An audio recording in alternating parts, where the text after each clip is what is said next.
Conexão Futura está de volta. Há 25 anos, o seringueiro e ambientalista Chico Mendes foi assassinado em Chapuri, cidade que fica a aproximadamente 175 quilômetros de Rio Branco, capital do estado do Acre.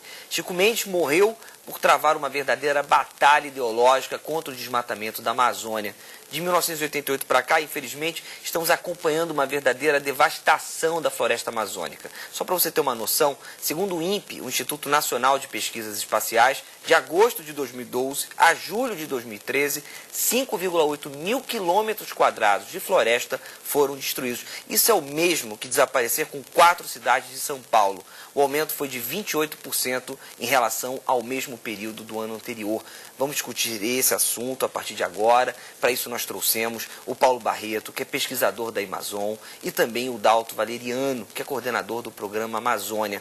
Você em casa, como sempre, é nosso convidado, é nossa convidada. Aproveite para tirar todas as suas dúvidas. Tem 3 formas de entrar em contato com a gente.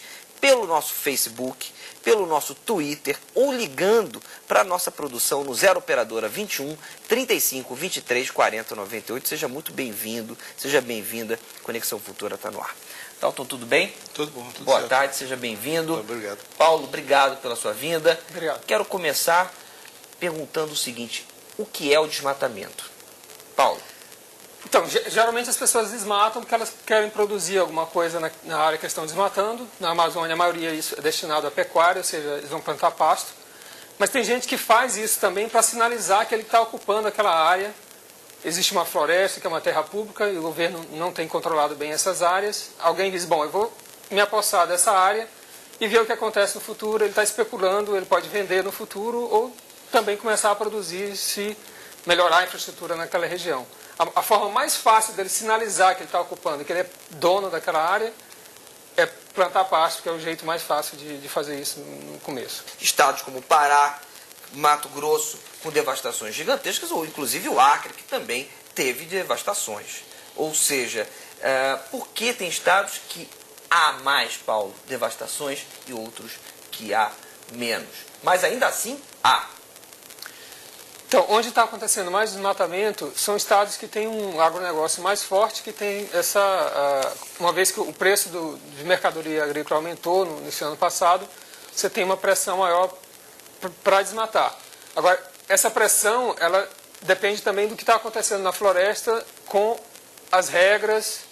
Por exemplo, com o novo Código Florestal, ele anistiou parte do desmatamento antigo. Quem está lá no campo diz assim, opa, anistiaram parte do antigo, talvez a gente desmatando mais, daqui no futuro a gente vai conseguir uma nova anistia. Então o Congresso mudou o Código Florestal e foi sancionado pela Presidência da República, e isso enfraquece a proteção. Outra coisa que aconteceu importante também foi a redução de algumas unidades de conservação na Amazônia. Uma unidade de conservação é, por exemplo, um parque nacional, uma floresta nacional, que são áreas que o governo cria especificamente para proteção. Para facilitar a construção de algumas hidrelétricas, o governo federal e também no governo de Rondônia, eles reduziram algumas unidades de conservação. Isso também enfraquece a proteção, e quem está lá no campo sente essa mensagem. O governo está reduzindo proteção, a gente pode avançar e desmatar mais. Então tem essa combinação, de um lado, de pressão do mercado com afrouxamento de política pública que protegia a floresta. Essa combinação faz com que você tenha esse aumento do desmatamento. Eu quero saber se o governo federal está atento a esses desmatamentos, Paulo. O governo federal tem usado a fiscalização com esse sistema que o Dalton acabou de explicar. Tem um esforço de fiscalização no campo. De grana, quanto é que coloca?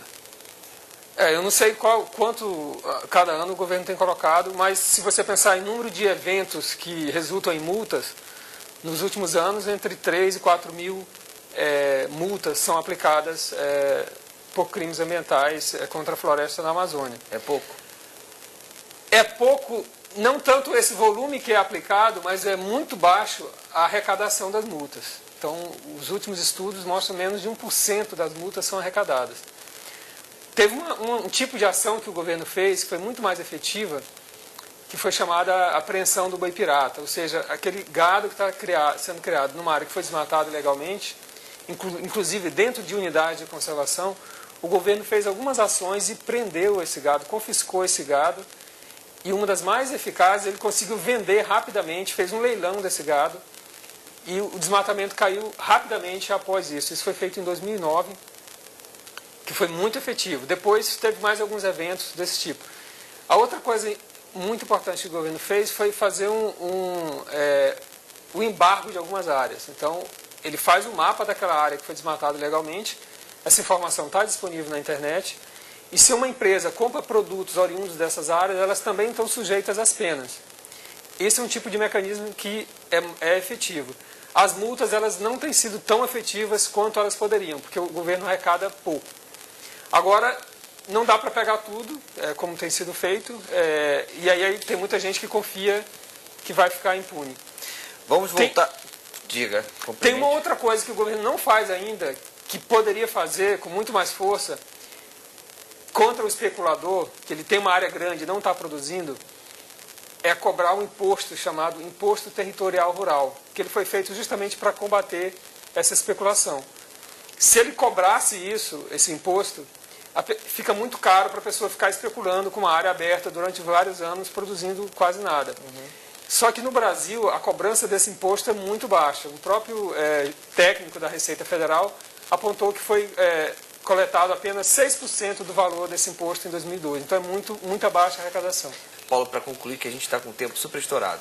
Um outro benefício, um outro problema grande do desmatamento são as emissões dos gases do efeito estufa, né, que causam mudança climática.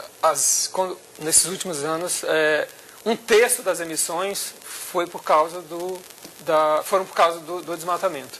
1/3 das emissões do Brasil. Muito obrigado pela participação de vocês, tá? Se sintam sempre em casa aqui no canal Futura. Obrigado.